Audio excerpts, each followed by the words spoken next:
Hey, it's Squidly. Today I want to share with you 6 gear mistakes I've made over the years. I don't know why I do these things, but I guess part of growing and learning is correcting these mistakes as you go. So the first mistake is one that I committed over years, decades really, and it's because of where I live. I live in the deep South. I live in Alabama, and Alabama is a wet place, and the Southeast is a wet place. And so because of that, over the years, I was just reluctant to use down for any reason, not just sleeping bags, but also puffies and all that. So all of my sleeping bags for, again, decades were synthetic, which means they were bulky and heavy. And also the same with my cold weather layers. I didn't have a puffy jacket that was down. I had a synthetic puffy. Actually, it's one that Handyman still uses. But I also used fleece, and then I would layer over the fleece to keep the wind out. And all of that, I guess, was effective. But what I discovered is that with down, there's just a better way to do it. And the reason why I was afraid to use down is just because of just the wetness and dampness of where I live. So once I discovered that it's entirely possible to have down and use it in the deep South, I sort of haven't looked back. I just realized, okay, that was a mistake that I was making for a very long time. And I feel better now about having made the move to using down.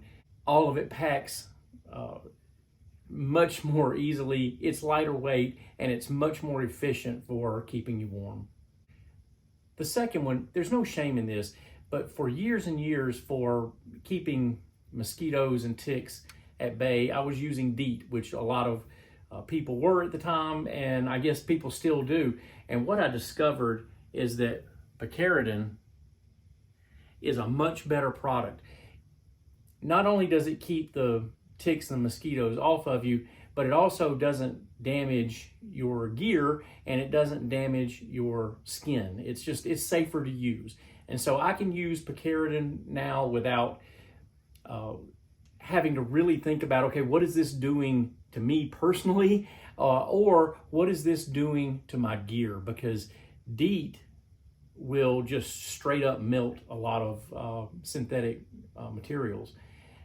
For backpacking, it's really not a safe product. Picaridin is a much better product to use for keeping the small critters off of you. The third mistake I made was having just, as I look back, it's just an outlandishly large, just excessively large cook kit. And so what I did is over time, I downsized it. I just sort of looked at it one day and I thought, what are you doing? This thing's huge, and I don't currently have it, and so I'll put a picture down here somewhere of what I'm talking about. But it was the MSR stainless steel 2-quart cook pot. It was huge. Now the only advantage to it was that I could put my stove in it, which also was too big and heavy. I could also put the fuel canister, and most of my food would go in this cook pot. So there was one advantage. It was big enough to hold everything, but way too big, way too bulky, and way too heavy. And so I just was looking at it one day and I just thought, what am I doing? And decided, okay, I'm going to downsize this. And so I downsized to having the Toaks 750 milliliter cook pot and a much smaller stove. I've got the BRS 3000T or whatever it is. Just a tiny little thing, weighs a little bit of nothing. Just a major improvement, but I'll have that picture down here and show you what I upgraded from. And as I look back, I just wonder, why was I using such a obscenely large cook pot and cook kit? It just doesn't make any sense. All right, this fourth mistake, there was kind of an evolution to this mistake. Going back to the mid-90s, I had it was a self-inflating sleeping pad made by Thermarest. And so all you had to do was open the valve and it would inflate itself. And once it more or less inflated, you could give it a couple of puffs and really give it that extra loft for comfortable sleeping. Now, I'm not going to lie, it was reasonably comfortable for sleeping, but boy, that thing was heavy.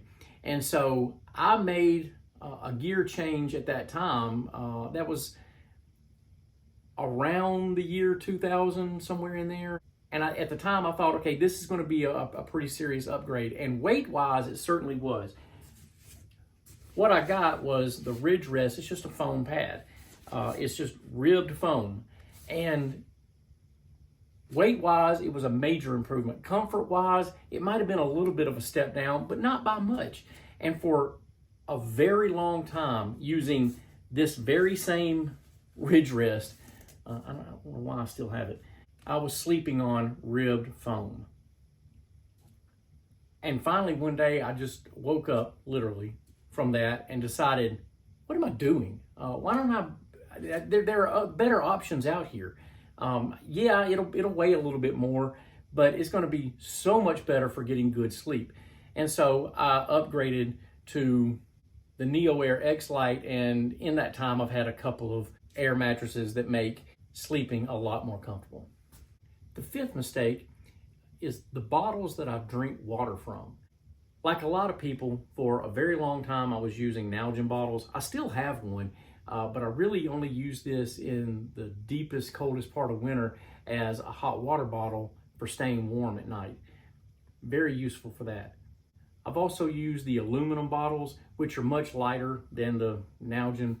And this is a lesson that I could have learned early on in my backpacking, because I bet I'd only been backpacking 3 or 4 years when somebody told me, instead of using either the aluminum bottles or the Nalgene bottles, just pick up a water bottle on your way to the trailhead and use that on that trip. Apparently that was not a lesson that I was willing to learn at the time, because I went for years using especially Nalgene bottles, but also the aluminum ones. And it was much later in my backpacking that I finally figured out, just use the Smart Water bottles or the Life Water bottles. These are much lighter and they're much more convenient. Unfortunately, this last gear mistake is something that I had to learn the hard way. And it's unfortunate, but sometimes those hard lessons are the way to learn it and never forget it. About 10 years ago, I don't know if it's age or what it was, but I reached a point where if I was going to hike more than about 10 miles, which, let's be honest, is not an excessively long day, if I did that, then by the end of the day, or even sometimes midday, and certainly at night, I was going to be cramping. It was so uncomfortable and just an unrelenting cramping, especially in my back muscles. And so I finally just figured out that instead of flavors for my water, I was going to have to start using more electrolytes and replace what I was losing through sweat, or I was just going to have to be resigned to being uncomfortable at night, every night, forever. And it just didn't make any sense to do that. So I have started using electrolytes, and it is a part of my meal planning.